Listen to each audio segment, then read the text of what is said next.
नमस्कार। देखिए, एक तरफ ईरान और इजराइल का संघर्ष दुनिया को एक बहुत ही खतरनाक मोड़ पर ले आया था और ठीक उसी वक्त भारत ने एक ऐसा कदम उठाया जिसने समझिए कि ग्लोबल पावर बैलेंस को ही हिलाकर रख दिया। तो इस पूरे विस्फोटक माहौल में भारत ने एक ऐसा दांव खेला कि वॉशिंगटन से लेकर बीजिंग तक हर कोई बस देखता रह गया, सोचने पर मजबूर हो गया। तो सवाल यही है कि आखिर वो कदम था क्या?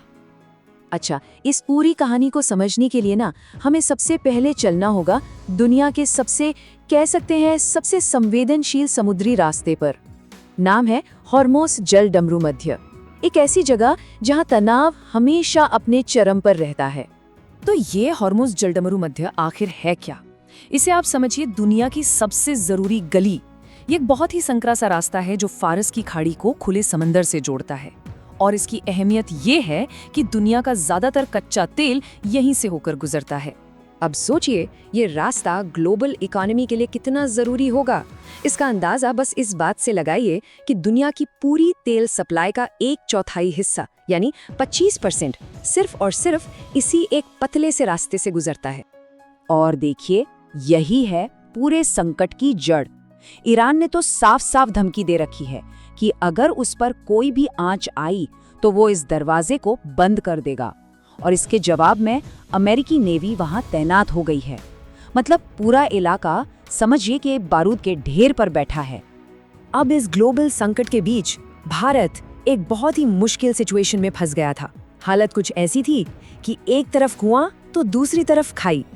मतलब भारत के लिए ये दुविधा बहुत बड़ी थी। एक तरफ से अमेरिका का जबरदस्त प्रेशर था कि रूस के साथ कोई व्यापार नहीं होगा, और वहीं दूसरी तरफ थी भारत की अपनी जरूरतें। देश को सस्ती एनर्जी चाहिए, इकोनॉमी को स्थिर रखना है। करें तो क्या करें? इस इंटरनेशनल प्रेशर के बीच भारत ने अपना स्टैंड बिल्कुल क्लियर कर दिया, और ये जो बयान है ये भारत के इरादे को साफ साफ दिखाता है कि देश का हित ही सबसे ऊपर है, बाकी सब बाद में। अब इस संकट की गंभीरता को ये जो उपमा है वो बहुत अच्छे से समझाती है। सोचिए, होर्मुज में खतरा इतना ज्यादा बढ़ गया था कि कोई भी इंश्योरेंस कंपनी तेल टैंकरों का बीमा करने तक को तैयार नहीं थी। लेकिन फिर भी भारत ने अपनी सप्लाई चेन को चालू रखने के लिए ये जबरदस्त जोखिम उठाया। और अब आता है इस कहानी का सबसे रोमांचक मोड़, क्योंकि यहीं भारत ने एक ऐसा डिसाइसिव और कह सकते हैं पूरी तरह से अनएक्सपेक्टेड कदम उठाया जिसकी किसी को दूर दूर तक कोई उम्मीद नहीं थी। देखिए, दुनिया भर के एक्सपर्ट्स यही मानकर बैठे थे कि इस टेंशन की वजह से भारत का तेल इंपोर्ट बुरी तरह गिरना ही था। लेकिन जब अप्रैल 2026 के आंकड़े सामने आए ना, तो सबके सब हैरान रह गए। अरे, आयात गिरना तो बहुत दूर की बात है, रूस से भारत की तेल खरीद ने पिछले 3 साल का रिकॉर्ड तोड़ दिया। ये कोई तुक्का नहीं था, ये भारत की एक बहुत सोची समझी स्ट्रैटेजी का पक्का सबूत था। ये जो बार चार्ट है ये उस फैसले का असर एकदम साफ साफ दिखाता है। आप देखिए, 2026 में रूसी तेल के इंपोर्ट में कितना जबरदस्त एक नाटकीय उछाल आया है। ये सिर्फ एक नंबर नहीं था, ये दुनिया के लिए एक बहुत मजबूत जियोपॉलिटिकल मैसेज था। तो सवाल ये है कि ये सब हुआ कैसे? ये एक 3 लेवल की स्ट्रैटेजी का नतीजा था। सबसे पहले तो पर्दे के पीछे जबरदस्त डिप्लोमेसी चली, जिससे भारतीय जहाजों के लिए सेफ पैसेज पक्का किया गया। दूसरा, रूस ने पूरा सपोर्ट दिया। और तीसरा, एक ऐसी मजबूत सप्लाई चेन मैनेजमेंट जिसने ये पक्का किया कि सप्लाई एक दिन के लिए भी ना रुके। तो भारत के इस एक कदम ने ग्लोबल जियोपॉलिटिक्स का पूरा खेल ही बदल दिया। चलिए अब समझते हैं कि इसका असर आखिर हुआ क्या। ये जो बयान है ना, ये इस पूरी कहानी का सार है, उसका निचोड़ है। ये स्ट्रेटेजिक ऑटोनॉमी और नेशनल सॉवरेनिटी का एक ऐसा सीधा और साफ संदेश था जो भारत ने पूरी दुनिया को दिया।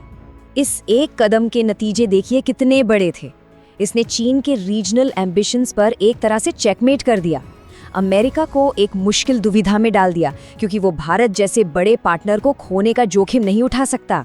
पेमेंट्स में अमेरिकी डॉलर के दबदबे को भी बाईपास किया गया, और सबसे बढ़कर इसने भारत और रूस के आर्थिक रिश्ते को और भी ज्यादा मजबूत कर दिया। तो इसका सीधा सीधा मतलब ये है कि भारत अब ग्लोबल स्टेज पर सिर्फ रिएक्ट करने वाला प्लेयर नहीं रह गया है। नहीं, अब वो एक ऐसा देश बन गया है जो दुनिया का रुख तय करने में, अपनी भूमिका निभा रहा है। ये वाकई में एक बहुत बड़ा मास्टर स्ट्रोक था। लेकिन ये जो हाई स्टेक्स गेम है ना, ये अभी खत्म नहीं हुआ है। असल में आगे की राह चुनौतियों से भरी हुई है। और भारत की जो मौजूदा फॉरेन पॉलिसी है, उसकी हालत को ये उपमा एकदम सटीक तरीके से बताती है। ये वाकई एक बहुत ही नाजुक बैलेंस बनाने जैसा काम है। एक ऐसी रस्सी पर चलना जिसके नीचे आंख का गड्ढा हो, और इस बैलेंस को भारत को अब लगातार बनाए रखना है। भारत को अब एक साथ 3 बहुत जरूरी रिश्तों को बड़ी सावधानी से साधना होगा। देखिए, एक तरफ है रूस, जो हमारा एक ऐतिहासिक दोस्त और स्ट्रैटेजिक पार्टनर है। दूसरी तरफ है अमेरिका, जो भविष्य के लिए डिफेंस और टेक्नोलॉजी पार्टनर है। और इन दोनों के इंटरेस्ट अक्सर एक दूसरे से टकराते हैं। और इन सबके बीच ईरान के साथ भी रीजनल स्टेबिलिटी और चाबहार पोर्ट जैसे प्रोजेक्ट्स के लिए अच्छे रिश्ते बनाए रखना बहुत जरूरी है। तो आखिर में ये कहानी सिर्फ तेल की नहीं है। जब हुर्मुज़ की खाड़ी से तिरंगा लहराता हुआ कोई भारतीय टैंकर गुजरता है ना, तो वो सिर्फ तेल लेकर नहीं आ रहा होता। वो अपने साथ भारत की शान, आत्मविश्वास और उसकी संप्रभुता का संदेश लेकर पूरी दुनिया के सामने से गुजर रहा होता है। और ये सब कुछ हमें इस विश्लेषण के आखिरी और सबसे बड़े सवाल पर लाकर खड़ा कर देता है। क्या अमेरिका आने वाले समय में भारत पर और कड़े प्रतिबंध लगाएगा, या फिर उसे ये मानना ही पड़ेगा कि भारत अब वर्ल्ड स्टेज पर एक ऐसी पावर है जिसे नज़रअंदाज नहीं किया जा सकता? इस जियोपॉलिटिकल चेस का अगला मूव क्या होगा, ये तो अब वक्त ही बताएगा।